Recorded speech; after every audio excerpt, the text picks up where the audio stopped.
Hi, I'm Mara Webster with Creative Company, and I'm so thrilled today to be joined by the wonderful Lily James to talk all about her series Pam and Tommy. And I wanted to talk about the extensive research, preparation, character development process that you went through, because there's so many different layers and elements to it, and kind of starting with, I know that you were very conscientious of finding the voice of Pam and really studying her interviews extensively, reading a lot of her books, a lot of her poetry, and even to the point of watching a lot of interviews and then kind of mimicking along with them to capture that speed, the energy, the vivacity, and what that specific tone of her voice was. And I was really interested in just what that looked like and what the specific characteristics were that you really found along the way that was so important for you to bring, not just to the front facing moments, but a lot of the moments behind the scenes in terms of her voice. Well,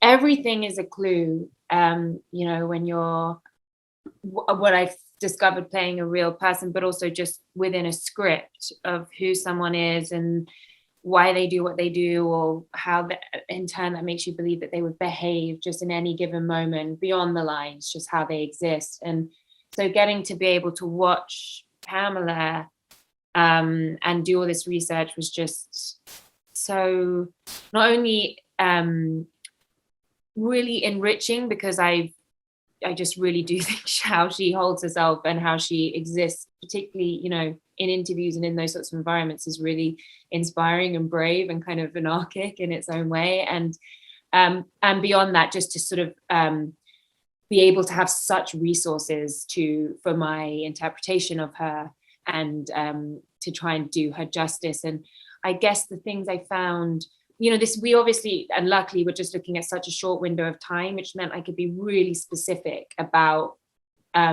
this moment for Pamela and go really specific on the interviews I watched. And I think just her physicality and the speed with which she spoke and trying to chime in, because to the pitch of her voice, I found the note on the piano and sort of almost had to learn it like a song, because I'm actually quite high. Anyway, it was this sort of like juggling to try and sort of completely transform your voice, but also keep it feeling like real and rooted.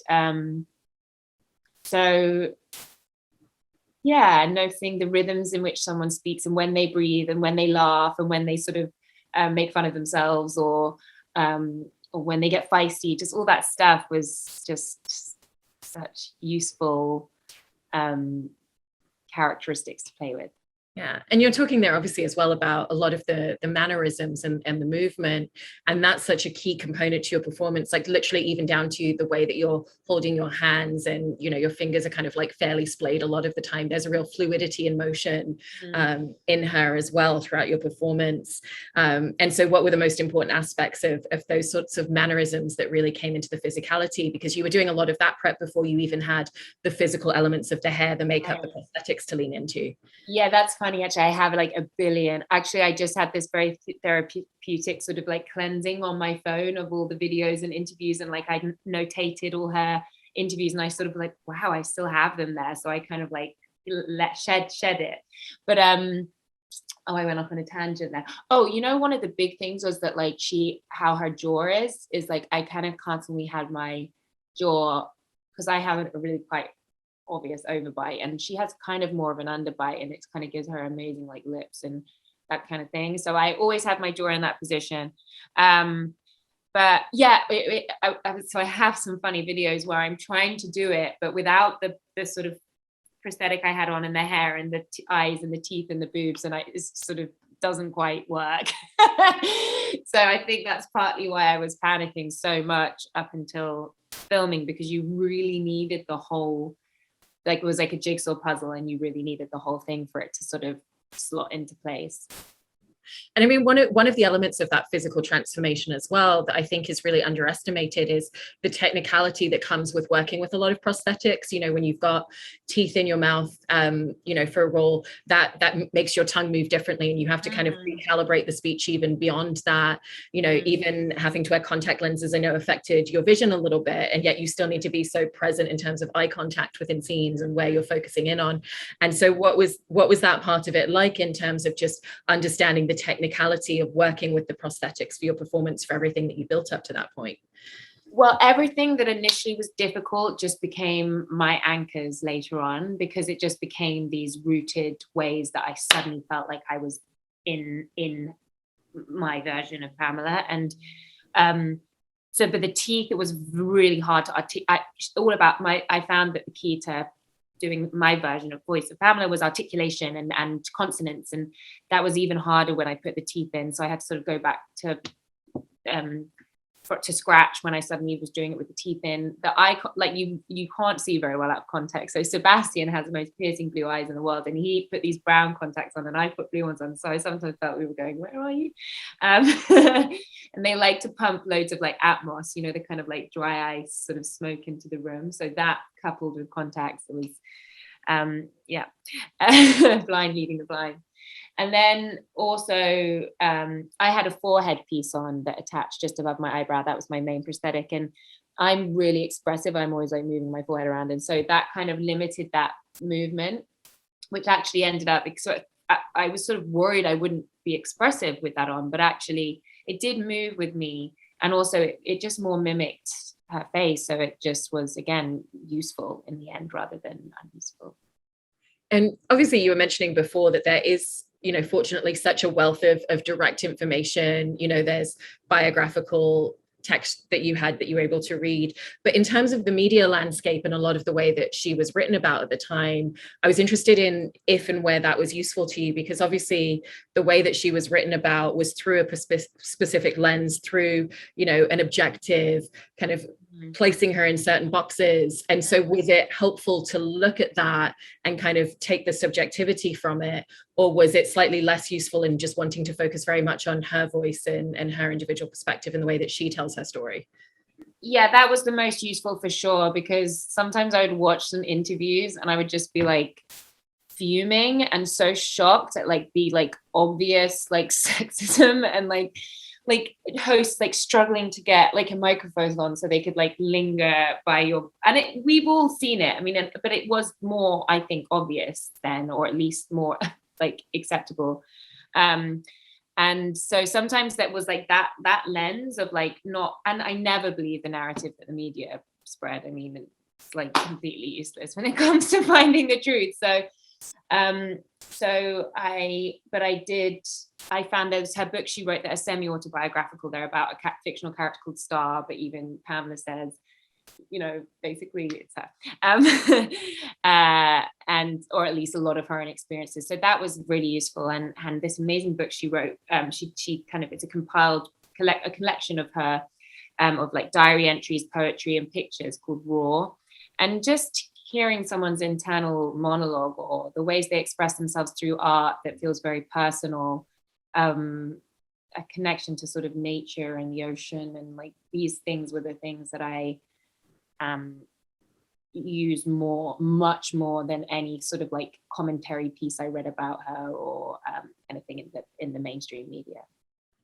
And obviously, you know, the story being told through the series, like you said, is over a fairly short span of time in terms of the number of years. But at the same time, you do get to have some of those scenes of, you know, the moment that she was discovered, her entry into the industry, and to look at that version versus who she is after, you know, being in the industry for a few years and being subjective to a lot of that media attention and the way that she's been placed within the industry.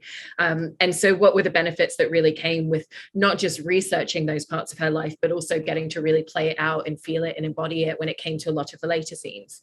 Yeah, it was so cool. It was like doing her origin story. It was like I was like itching to get to that bit and to explore, and it was really late on in the schedule, unfortunately, but I loved those moments so much. And there were many more than ended up being in that episode, and many more in the script that we shot stuff that wasn't in them. So I was sort of almost wish there was more time to explore, you know, where she came from and what made her who she is in our, you know, as best as we can sort of decipher or decide. And but I love doing that. There's an amazing interview I found of her, and she's doing, I forget what the movie is called, but she's back on a film set doing sort of an EPK, and she's got her dog with her, and her dog Star, and Star's going mental, but she doesn't want Star to not be sat with her during the interview. And then finally they take Star away.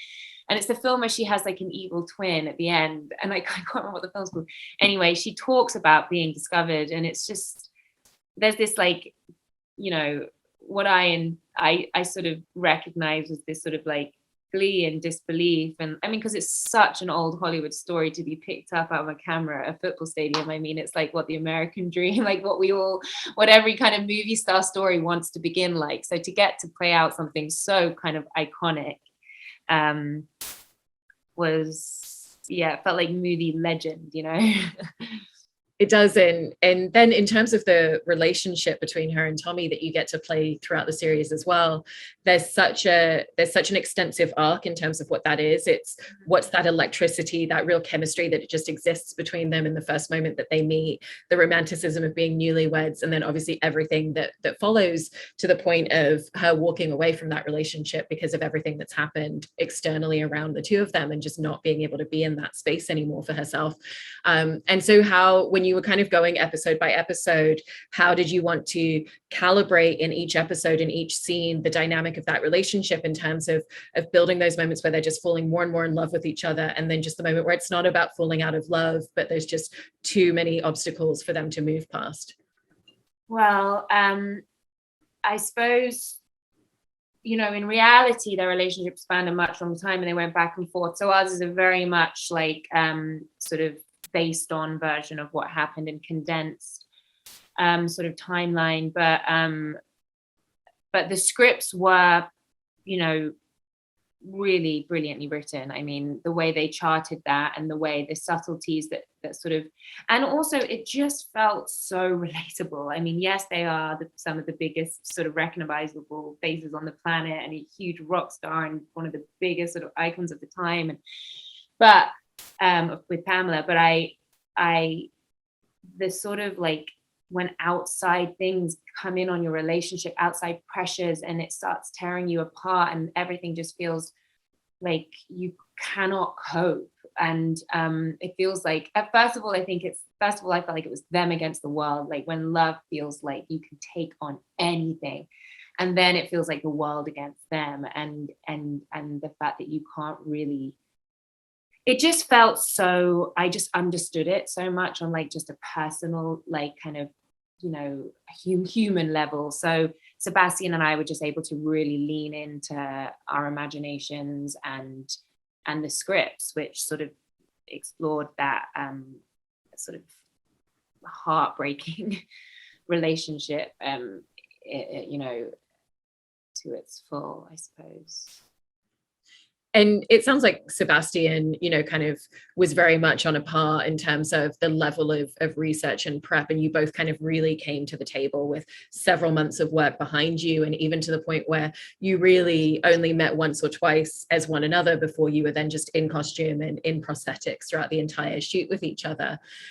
How did that really help when you were filming scenes? Because obviously at that point, you both know these characters, you know what this dynamic's going to be, you know that your scene partner is bringing just as much to the table as you are with a very similar approach. And so there's this ability to kind of come in incredibly prepared, but also to have that element of play that you really need to find a lot of those spontaneous moments, particularly when you're playing two characters like this.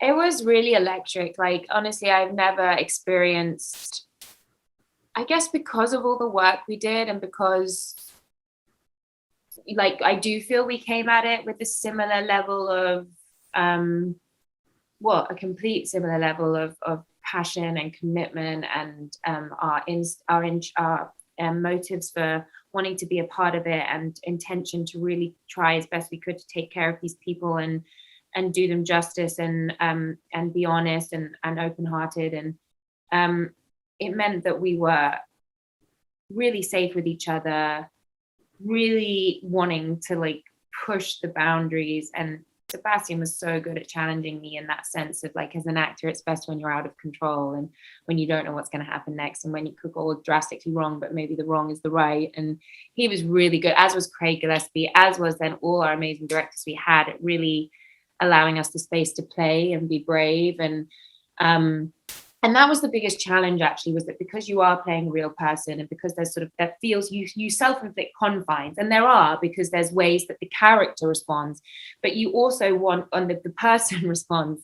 But then there's also a sense of just wanting to throw caution to the wind and just like go for it based purely on whatever that intuition or impulse is.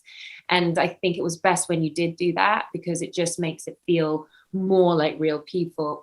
And somehow, because of the work we did, we had to trust that it would still be within the realms of the person and the character that we created. So, but it was difficult. I think Sebastian was better at pushing me, but it meant, and I think maybe I did things for him too, but it was a really great partnership, and I'm so grateful for that. It's also interesting with Pamela as well. We were talking before about kind of the energy and the electricity and a lot of that kind of fluidity of motion. And at the same time, there's also a lot of moments, especially, once the tape is released, once she's sitting in deposition rooms, once she's sitting in front of Tommy and saying, I can't be in this relationship anymore, where there's actually a real kind of stoicness and stillness. And she's really kind of just holding everything inside a lot more in a different way, rather than expressing externally as freely. And so how did you find that the physicality of that really changed for you episode by episode, in her having a lot more of those moments where it's just becoming more and more internalized and more still in the midst of a storm around her? Yeah, I think, again, that was very much decisions I made with the directors. Hannah Fidel, who did that episode, was amazing. And we were exploring, how women, or how, any human would react in those circumstances with that level of sort of violation and the trauma and the thing, and what your reaction may be. And we landed in a place with the writers too about what we imagine that would be. And I think that there's so much you have to take on and internalize. And if you've got cameras in front of you the whole time, beyond this experience of being in a deposition film, but just in general as a person in the public eye, there's so much you have to not show or hide or put a brave face, and what that must be like, and the exhaustion, and that's and how that would just go in. And there's such a power and a strength in Pamela that I really wanted to try and explore, and the writers did. And and again, that felt like it went into a very kind of like a human experience way, rather than very isolated to this particular story. Yeah, with the fact you're bringing up Hannah Fidel, who directed the deposition episode there, I've also heard you talk very specifically about, in working with her as one of the directors, in that she was really helpful in helping you to calibrate kind of when to give a little bit more, when to kind of express a bit more, to go a little bit bigger with certain choices, and when to really pull things back. Was that something that was kind of very specific to a lot of the nuances of that episode, or was that something that you were also working with the other directors on in a lot of the other scenes? Yeah, it was. There was common themes throughout it all. I mean, Craig really wanted to get like this kind of tomboyish, like goofy, like kind of like behind the cameras, like he was always saying, take the makeup off her, take the makeup off her.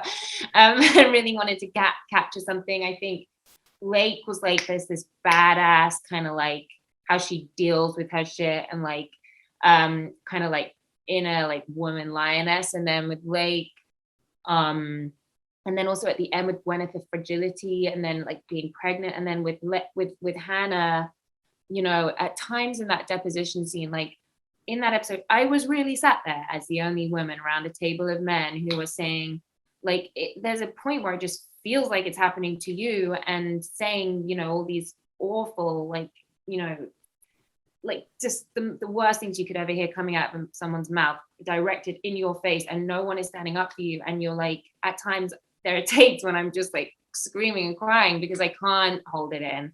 But very rarely they're the takes that get used, because I guess maybe cinematically, or as the power of what we were exploring, it worked better held.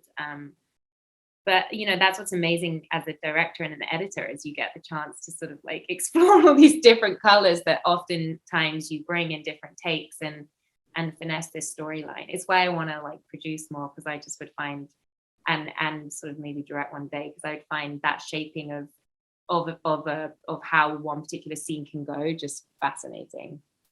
I really, really love that, you know, and also in terms of different directions that things could have taken for you as well. You know, this series as a whole is such an exploration of a very specific type of trauma. And there was no roadmap. You know, the internet didn't exist. This hadn't really happened to anybody else. And even within her own relationship, you know, Tommy was revered and she was completely slut shamed. So they were having very different experiences of what this meant to the two of them. And she even says that out loud. It's like, you can't understand what this is. And she's experienced small, you know, elements of it before from the media, but micro versions of it constantly, but this is just such a huge and so in terms of kind of figuring out the specific elements of that sort of trauma, because there wasn't a roadmap and it's so specific to this story on such a, you know, magnitude in terms of the level, was it a case of kind of like looking at the big picture of that, or kind of breaking down the different elements of it? Like, this is the trauma of like your partner not being able to understand and not having anyone to talk to. This is the trauma of, you know, the public eye following you, and just all those little smaller pieces to build it up. Yeah, to be honest, I just work through the script in such sort of detail and take it like scene by scene, moment by moment, event by event, because and really try and imagine what it would feel like based on stuff I've experienced myself in my life, or being in the public eye, or imagining it and making it feel like a real visceral event. So I'm connecting to it on a very emotional level. It's not theoretical. It's not this happened to someone else. It's like it feeling like this happened to me. I'm just describing acting. Like Idiot's Guide to Acting. No, but I think that in turn is just, it becomes very obvious, like the specificity of this sort of like event unfolding. And one of the sort of larger themes I was so interested in exploring was this like foreshadowing of where we've got to now, like the birth of the internet, which has just allowed this like this anonymity, which means that we can be so brutal and desensitized. And you see that happening, this desensitization of like, these are real people, and what's, you know, and how we're treating them, and how they're being used and destroyed and shamed. And it's just I was just like, wow, you see it happen in that moment, and this like blissful sort of innocence before the internet, and then it's like we've been on this like tripped out fast forward ride until we've got to this point. And I think it asks us all a lot of questions about our culpability within that. And it does, and it's also so clear in the way that you always talk about this role in this project, that, you know, it comes from a real place of care for the character that you're playing. And, you know, I feel like a lot of the people that you've worked with kind of describe you very much as like a custodian of the way that you told this story. And even before you were filming, it sounds like there were a lot of conversations about making sure that you, every single person really took that care and told this story in the right way. And so for you, in kind of being that custodian of this character within this story, what were the elements that you were kind of either really fighting for, pushing for, or just that were really important for you to tell in a particular way?